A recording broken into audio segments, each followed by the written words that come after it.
Hey, it's Dr. Nuesse from Brand New Weight Loss, and in this video I want to talk about choppy weight loss or weight fluctuations, weights that go way up or way down on a day-to-day basis, especially when you are first starting out on a weight loss journey. I'm going to give you exactly 4 reasons why this may happen, the top 4 reasons. Of course, there could be others, but 4 reasons why this may happen, and then things that you could do to help mitigate or lessen the chance of each of these happening. So I wanted to do this video to give you some insight on weight fluctuations, especially in the beginning of a weight loss journey, because the first 2 to 3 weeks, statistics will tell us, is the time when there is the highest likelihood for quitting a program, even if it's the right program. So the first 2 to 3 weeks, and part of this at least can be due to the fact that people see weight fluctuations and they don't know if it's working. So I'm going to go through 4 reasons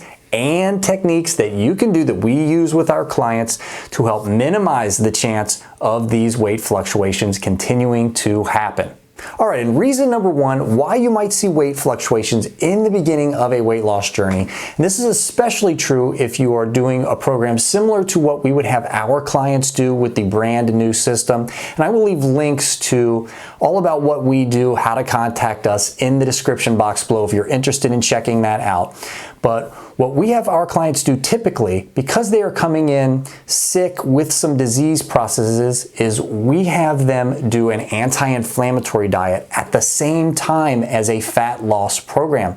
So when you do an anti-inflammatory diet and you get healthier, you don't need to hold on to as much of that sick inflammatory weight, that bloated weight. So that water weight, that bloat, comes off of you, and water weighs a lot. So you might lose a lot, especially in the beginning. All of the weight you lose in the beginning is not body fat. I can guarantee you that. There is some water weight there, especially if you're doing it correctly, and you want to lose this sick inflammatory bloated weight.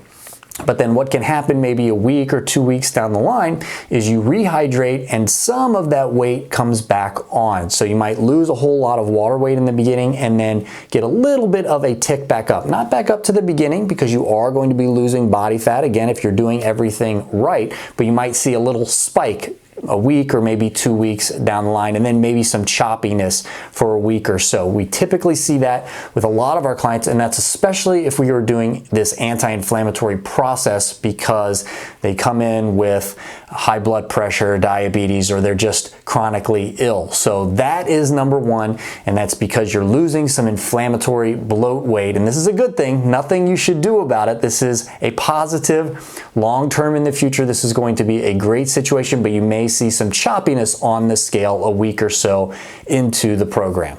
And reason number 2, and this is pretty simple and straightforward, and that is when you change your diet, your digestion may slow down. Your digestive system may naturally slow down. You're eating less, so your digestion slows down a little bit, and I'm going to try not to be too gross here, but you could build up a little bit of waste in your system, and again, that could cause the scale to actually creep up a little bit, even if you are still steadily reducing or steadily metabolizing body fat. And that's what you want to do. You really want to metabolize body fat and that be the source of the weight loss.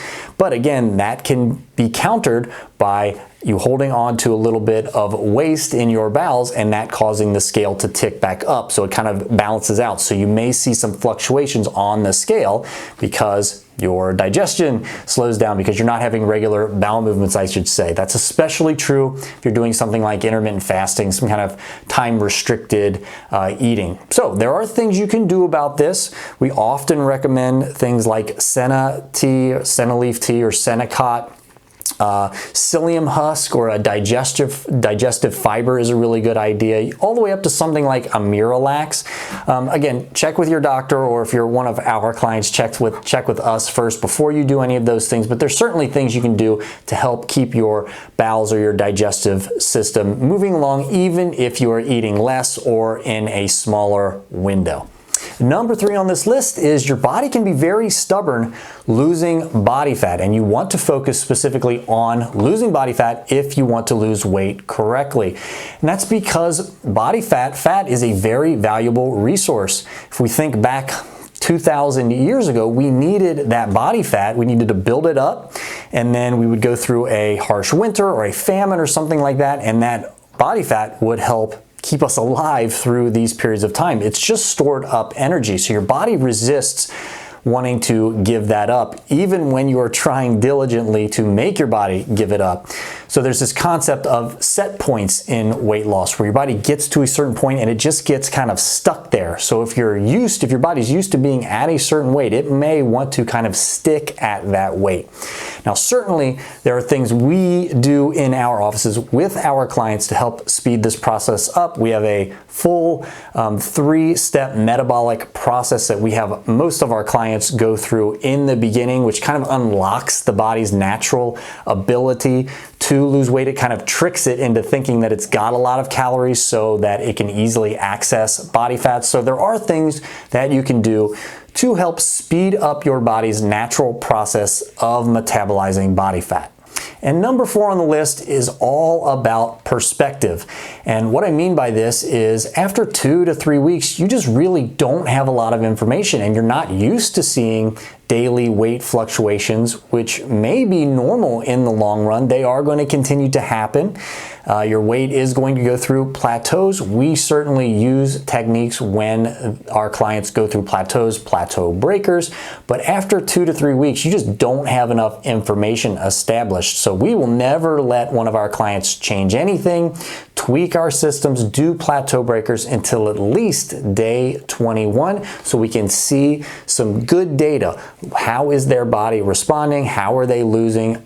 Are they stuck? Do they need to change something? But that cannot be done in our systems again until after day 21.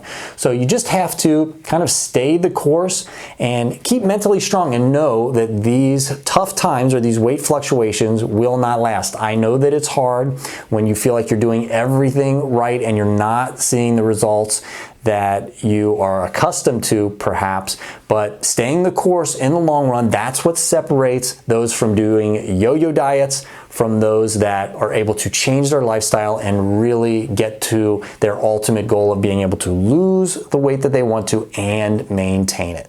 All right, so I hope that was helpful and informative. Check out the links below to learn more about what we do. And until next time, everybody, stay happy, stay healthy, and I will catch everyone in the next video.